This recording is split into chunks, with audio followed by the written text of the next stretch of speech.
Kulingana na mazingira ya mifungo Ramadhani, Kwaresma, wachezaji wengi wanakuwa kwenye mfungo huo.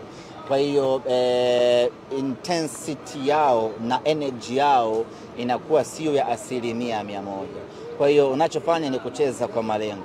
Unaingia, unatafuta mabao yenu, baada hapo mnatulia, mnarelaxi, mnasubiri dakika 90 zimalizike ili wachezaji waendelee kuwa na utimamu. Ingekuwa watu wamekula, wameshiba, wangeweza kubishana kwa nguvu sawa kwa dakika zote 90. Lakini kwa kuwa watu wapo kwenye mifungo, basi wanacheza kitaalamu, wanashtua tu kidogo.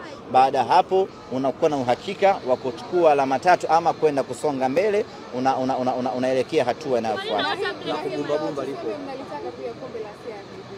Kombe la CRDB hatujalichukua kwa muda mrefu.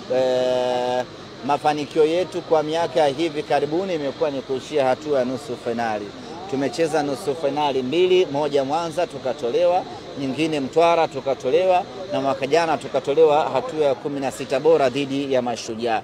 Kwa hiyo miaka 3 bila kuchukua kombe hili ni miaka mingi kwa timu kubwa kama Simba, hivyo hatuna budi, pamoja na kwamba tunajenga timu, lakini hatuna budi kupambana kuchukua kombe hili kwa maslahi ya mashabiki wetu.